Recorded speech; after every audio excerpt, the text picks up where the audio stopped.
Siempre me ha interesado de la arquitectura de Juan O'Gorman el proceso de retroalimentar lo moderno con lo antiguo. Esta casa tiene elementos del México antiguo totalmente integrados a un espacio arquitectónico moderno.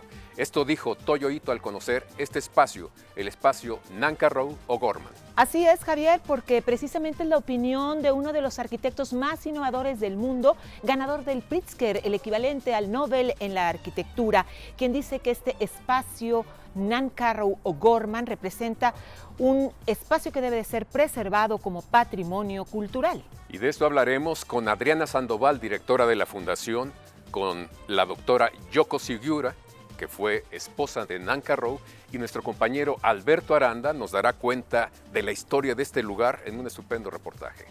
Muy cierto, Javier. Además tendremos en Novedad de la Patria con nuestro compañero José Meléndez lo más reciente de la publicación de la poeta Ana Corbera desde Guadalajara. Y en México, en 100 objetos, Óscar Helguera nos cuenta la historia detrás del piano mecánico de Nancarrow. Comenzamos con la X en la frente.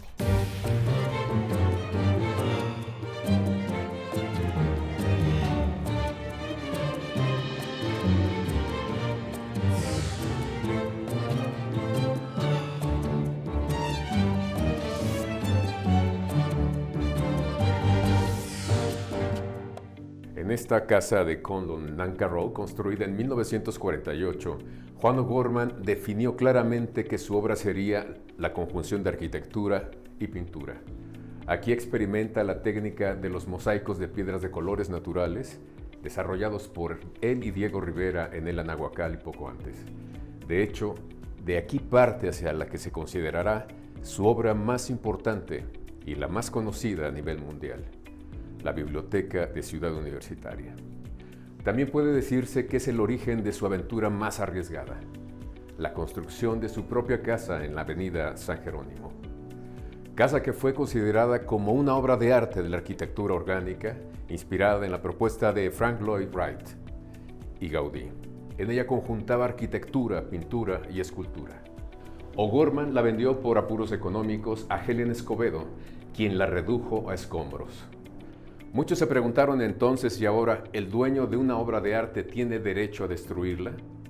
Como sea, Juan O'Gorman ya es una referencia artística a nivel mundial y quien pretendió borrar su obra de la faz de la tierra, una sombra menor, como hay miles en la historia de la plástica. Arquitecto, pintor y artista en constante evolución, Juan O'Gorman creó en los 30 espacios funcionalistas al estilo de Le Corbusier, como constan algunas escuelas primarias y los estudios Diego Rivera y Frida Kahlo en San Ángel. Pero en los 40 se decantaría por la arquitectura orgánica propuesta de Lloyd Wright, que habla de que la obra surja del entorno que le rodea. Y precisamente en los 40, su amigo Conlon Nancarrow le pediría nuevos espacios y una terraza para su casa estudio. Fue así como O'Gorman, que venía de explorar materiales como el mármol, la piedra volcánica, entre otros, convirtió la casa Nancarrow en la punta de lanza de su nueva propuesta estética. Y para hablarnos precisamente de la fundación está la directora de la misma, Adriana Sandoval. Gracias, Adriana, por estar aquí. Hola, Javier, gracias a ti por estar aquí. Es una fundación muy ambiciosa, tiene dos nombres muy fuertes, Nancarrow y O'Gorman. ¿Qué es lo que pretende la fundación? Pues justamente, Javier, como lo señala, son dos grandes nombres del siglo XX, uno con un impacto más grande a nivel México y América Latina, que es Juan O'Gorman, y otro con una dimensión mucho más amplia, que sería Conlon Nancarrow, considerado por los especialistas como uno de los compositores más importantes de la música occidental. Entonces, son esos dos nombres que realizaron actos extraordinarios. En el caso de O'Gorman, de quien soy especialista, pues es el primer arquitecto moderno de México, uno de los más tempranos de América Latina y un hombre que produjo pintura durante muchas décadas, ¿no? Digamos que a nivel muy general son como los datos que se podrían comentar, pero ya a nivel más íntimo y particular son dos grandes amigos que resuelven su amistad en la Ciudad de México y que esta casa en la que nos encontramos en este momento, pues justamente da testimonio de esa relación. Bueno, como tú dices, Adriana, esta casa da testimonio de esa relación y de ese México que culturalmente era como muy efervescente. Exactamente, es un México oculto, es un México poco conocido. La relación que se plasma a través de los espacios arquitectónicos de esta casa es una preocupación por el medio ambiente, es un reflejo de dos hombres con un pensamiento internacional. Venimos saliendo de Segunda Guerra Mundial en los años 50, México y América Latina crecen mucho a nivel de economía, pero las personas críticas, pensantes e informadas no estaban celebrando ese crecimiento, estaban muy dudosos de lo que el sistema moderno había traído para la humanidad, no solo para las economías como la mexicana y la latinoamericana y para sus culturas. Es una preocupación por reflexionar alrededor de ese sistema civilizatorio. Los recubrimientos de esta casa justamente son referencia del México antiguo, y es esta necesidad de que recordemos de dónde venimos, quizás pensando en un futuro bastante complejo, ¿no? Es una arquitectura horizontal, algo muy moderno actualmente. Es una arquitectura horizontal que se contrapone con la arquitectura vertical del régimen de los años 50. Es una arquitectura que integra elementos locales a nivel de materiales y es también una arquitectura que está haciendo una vinculación con la propuesta, por ejemplo, de Frank Lloyd Wright. O'Gorman fue muy importante en los años 30 porque él hace una de las primeras interpretaciones de Le Corbusier en México, y en este segundo momento diríamos que es una aproximación a Frank Lloyd Wright después de haber conocido la Casa de la Cascada. Esta casa es como un laboratorio entonces donde parte para otras cosas como es la biblioteca de la Sí, universidad y su propia casa. exactamente. Esta casa se convierte en un laboratorio donde O'Gorman deposita las piedras de colores naturales en el exterior, porque lo había hecho en Anahuacalli, pero en interiores. Y después de este ejercicio parte para el gran recubrimiento de Biblioteca Central, que son 4.000 metros cuadrados. La técnica varía por las dimensiones de la obra, pero este es el génesis conceptual y técnico de esta obra que tan importante es para México, que es Biblioteca Central. Digamos que es muy importante el color y el que el color lo dé un material que va a permanecer muchísimo. Sí, a nivel plástico, O'Gorman está en un proceso de reflexión muy importante, que es cómo pueden preservarse los pigmentos a través del tiempo, pero también hay una connotación mucho más profunda que no necesariamente se considera, y es que la narrativa, o si me lo permiten, el testimonio de las piedras también dura a lo largo del tiempo. En el caso de Biblioteca Central, el nombre del recubrimiento es Representación Histórica de la Cultura, y este título tiene un sentido muy profundo en un contexto de internacionalización de la economía y homogeneización de las culturas, de aniquilación de culturas locales. Entonces, no es solamente la reflexión sobre la preservación de los pigmentos, que por ejemplo Siqueiros también estaba haciendo reflexiones en torno a esa temática con sus propios intereses, es también este deseo de O'Gorman porque Biblioteca Central preserve a través de varias generaciones esos contenidos que celosamente investigó para poder recubrir un edificio tan importante como una suerte de patrimonio de los universitarios frente a la amnesia. ¿Y por qué es importante preservar este tipo de inmuebles? Mira, tenemos como antecedente a esta casa la destrucción de la Casa Cueva. Esta casa también se hermana con Biblioteca Central, que en este año cumple 15 años de formar parte de la declaratoria del Circuito Central Universitario ante la UNESCO. Y bueno, pues también Biblioteca Central, por los críticos y los especialistas, es considerado uno de los edificios más significativos en la historia de la arquitectura mexicana. Si pensamos en una edificación que es tan valorada a nivel internacional y que es tan emocionalmente importante para la comunidad mexicana, pues estaríamos hablando del antecedente. Por supuesto que es importante recuperarla.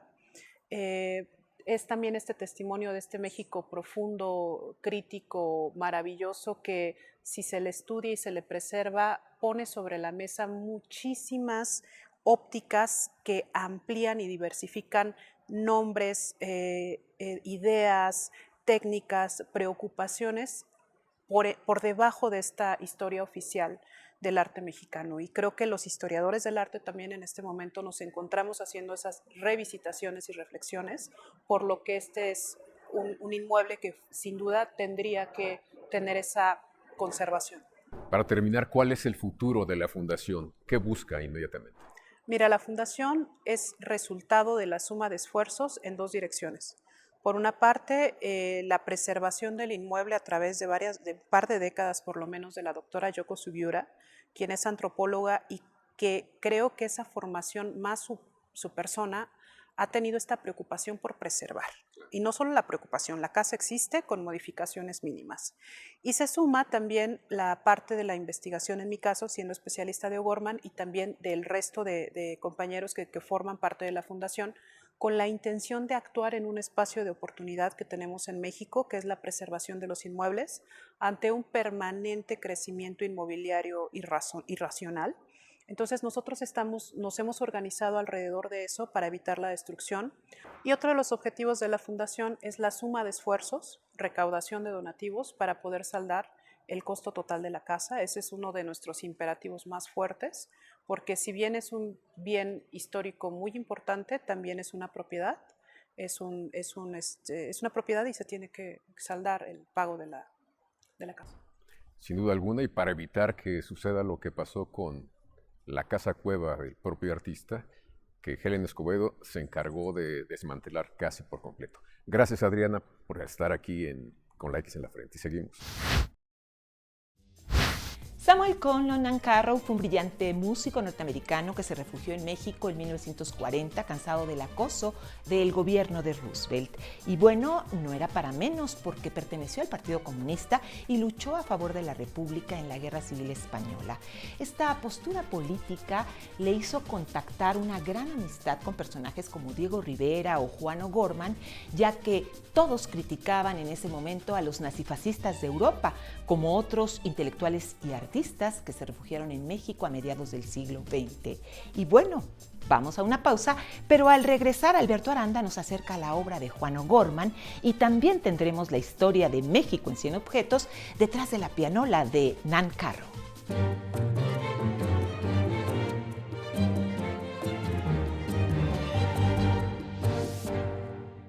Conlon Nancarrow vivió esta casa estudio en la cual creó la mayor parte de su obra, con la que revolucionó la escena musical a nivel mundial.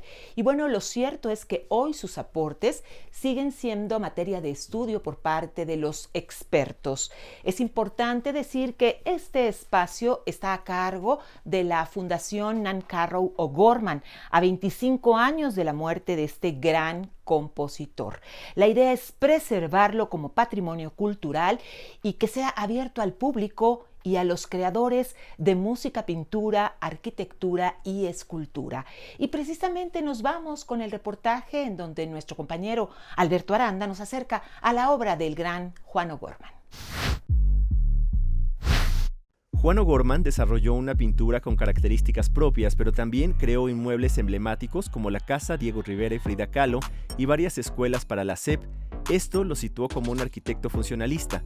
Y muchos investigadores han dicho que la arquitectura funcional de Juan O'Gorman, Casa O'Gorman de 29, la casa de Diego y Frida de 32, y todas las casas que hace para Toussaint, la de Santa Rita, etc., su programa de construcción de escuelas, es una arquitectura que Juan O'Gorman mismo decía que era ingeniería de edificios. En cambio, al construir la casa Nancarrow, la Biblioteca Central de CEU, la Casa Cueva de San Jerónimo, se traiciona a sí mismo y hace esta arquitectura recargada, surrealista.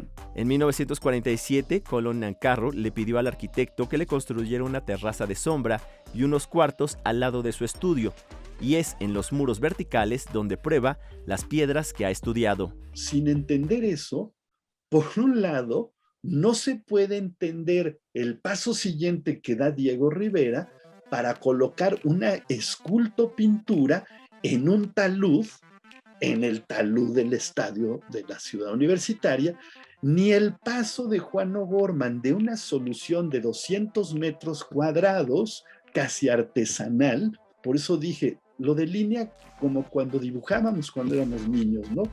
Al paso a una solución casi industrializada para cubrir 4.000 metros cuadrados en la Biblioteca Central de Seúl. La importancia de la Casa Nancarrow es que fue un laboratorio para Juan O'Gorman e incluso para el propio Diego Rivera.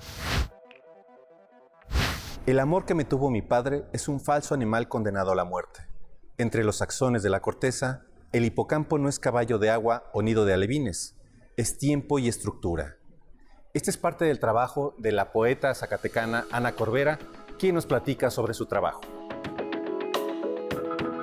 Mi historia con las letras es un poco rara. Nunca pensé dedicarme a esto en realidad. Yo de niña soñaba con ser médico y luego con ser psicóloga clínica.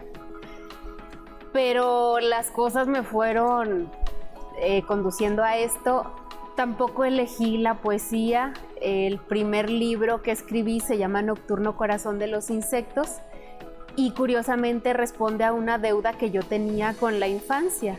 Se puede leer por partes, es un ensayo también que yo hice respecto a la estructura y es una historia, si se lee completo, es una historia que transcurre en un jardín, en una casa con una abuela y una nieta encerradas ahí. Y se puede leer también en fragmentos de prosa poética respecto a la vida de los insectos. El segundo libro se llama No volverse agua. Es un libro amoroso que tampoco creí nunca escribir un libro sobre el amor, no es uno de los temas que más me interesan. Pero el tema de la pandemia me puso a pensar bastante pues en la distancia que implica alejarse de alguien que quieres, en la distancia física que nos impuso la pandemia, pero también en esas distancias no visibles que nos van alejando de las personas que antes eran pues queridas o amadas. Entonces es un libro que responde a ese momento.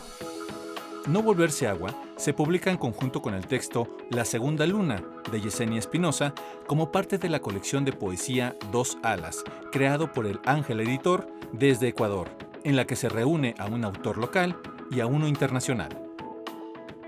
Estos 11 años me han ayudado también a encontrar esa voz más directa, más honesta, más transparente, y eso ha ayudado también a conectar con los lectores.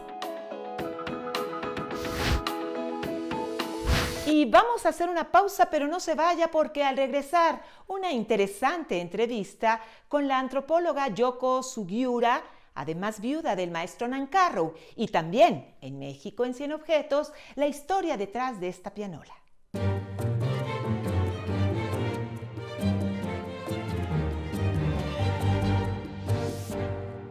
Y bueno, vamos a conversar con la doctora Yoko Sugiura, que fue la esposa de Nancarrow. ¿Usted cree, doctora, que le hemos dado la suficiente atención a la obra de Nancarrow en México?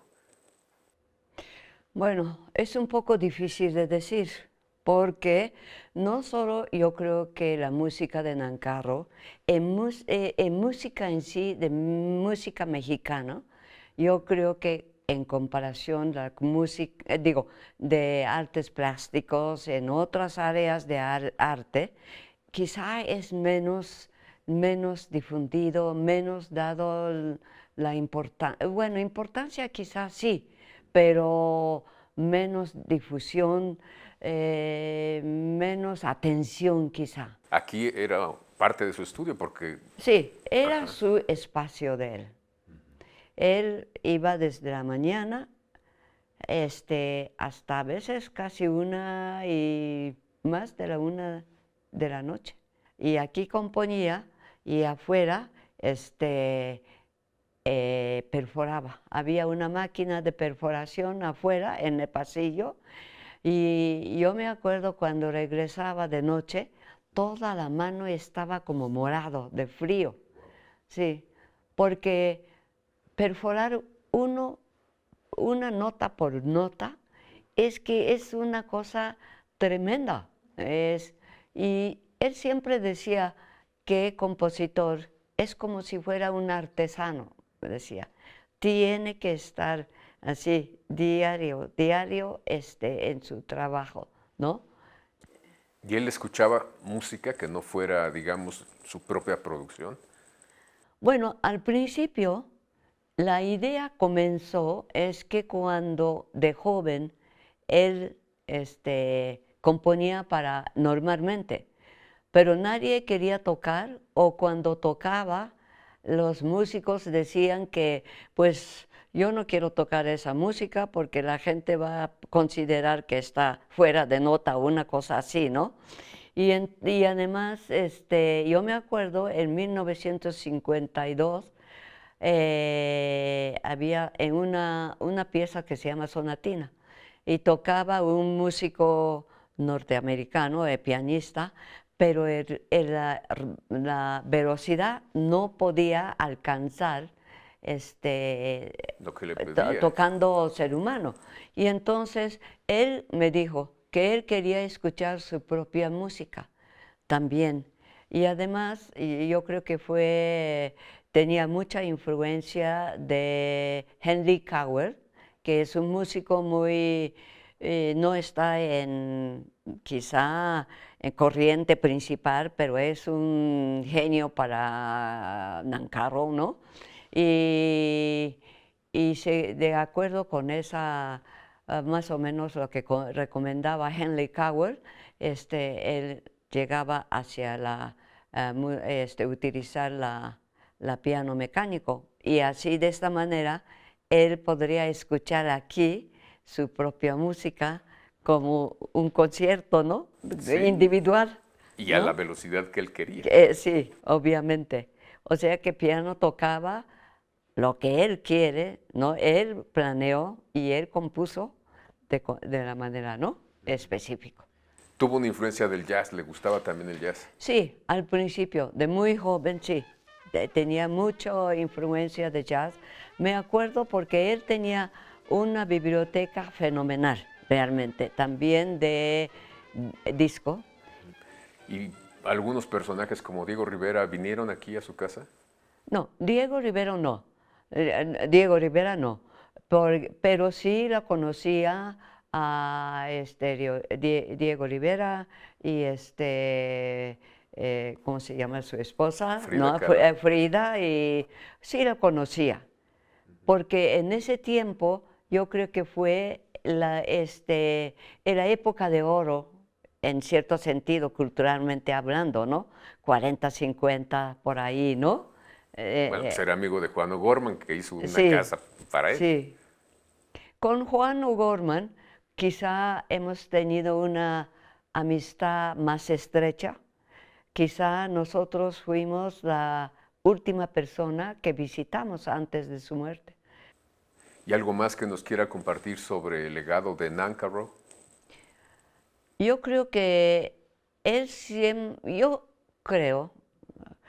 tenía una mente privilegiada, ¿no? Desde que tenía como 10 años ya leía un libro para la difusión, pero sobre Marx, sobre Einstein, sobre todo este tipo de cosas, ¿no? Ah, bueno, le quitaron la nacionalidad de Estados Unidos, ¿no? No, él renunció. Él renunció a ella. Él renunció por su militancia porque, comunista. Sí, y adoptó la nacionalidad mexicana en 1952. Pero hasta entonces que mantenía la nacionalidad norteamericana. No, y nos sigue dejando lecciones que más allá de la militancia política hay que, digamos, apostar por el humanismo, por la civilización, como es lo que estamos viendo ahora. Es lo único que nos puede dar seguridad para el futuro. Yo creo que si él viviera ahora, le daría mucha tristeza realmente el mundo que está. Porque él estuvo en la Guerra Civil Española, ¿no? Y sin ni siquiera saber cómo tirar una escopeta casi. Dice que fue una cosa tremenda y ahí se enfermó de hepatitis, estuvo en hospital de campo como 2 meses. Bueno, fue una parte muy, muy dura y yo creo que a partir de eso como que se separó de la militancia, de una cosa, ¿no? De más ortodoxos, ¿no? Así es. Pues muchísimas gracias, doctora, y me da mucho gusto que estemos en su casa y que existe una fundación, Conlon Nancarrow, que seguramente preservará para los jóvenes del futuro muchas lecciones de este gran compositor y de este gran humanista. Ojalá, esa es la ilusión de todos nosotros, ¿no? Claro que sí. Muchas gracias y seguimos con la X en la frente.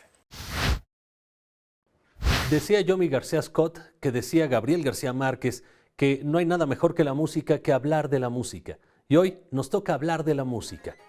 Por el rumbo de las águilas, apartado del mundo, en la casa que le diseñara su amigo Juan O'Gorman en la Ciudad de México, el músico Conlon Nancarrow trabajó y experimentó durante años alejado de todo y todos las posibilidades musicales de la composición y de las variables en la interpretación de esa música. En algún punto, le pareció que las capacidades de los intérpretes de su música, es decir, de los pianistas de la época, no alcanzaban para que sus partituras fueran ejecutadas con la intensidad y velocidad que él quería expresar. Pretendía diferentes velocidades en cada mano al piano, cambios de tiempo y ritmo que no cualquiera podía transmitir a las cuerdas. Entonces, volcó su creatividad en un instrumento que se usaba ya muy poco cuando comenzó a utilizarlo nuevamente, pero que le permitía controlar los detalles en la interpretación y jugar libremente con los tiempos. Así, la pianola cobró nueva vida y permitía que escuchara sus partituras con la precisión que él esperaba. Escribió piezas para infinidad de dedos, música que rompía con la vanguardia. La pianola, su aliada y cómplice que le permitió experimentar. Establecía tiempo y ritmo en un sistema de patrones matemáticos estructurados en la partitura para después expresarlos perforando los rollos que montaría en el piano mecánico. Para perforar esos rollos, se mandó a hacer una máquina especial y encontró el apoyo para grabar su música. En su estudio permanece la pianola que lo acompañó durante años de trabajo y a la que en los años 80 desmontó el sistema mecánico para que su hijo aprendiera ahí a tocar el piano. Llegamos al final del programa y me da mucho gusto que existan este tipo de espacios donde se preserva la memoria, el legado de dos grandes artistas, el músico Conlon Nancarrow y ese arquitecto fantástico que es Juan O'Gorman. Sin duda, Javier, y sobre todo es importante ver que esta iniciativa surja en México, un país en donde debe haber más propuestas de estas, de conservar, de preservar nuestro pasado, sin el cual no podemos tener dirección con respecto a qué es lo que queremos como país. Esto debe de ser un patrimonio cultural en todo México que además fomente a nuevos creadores de música, escultura, arquitectura y pintura. Nos despedimos con la X en la frente, pero les invitamos a vernos la próxima semana.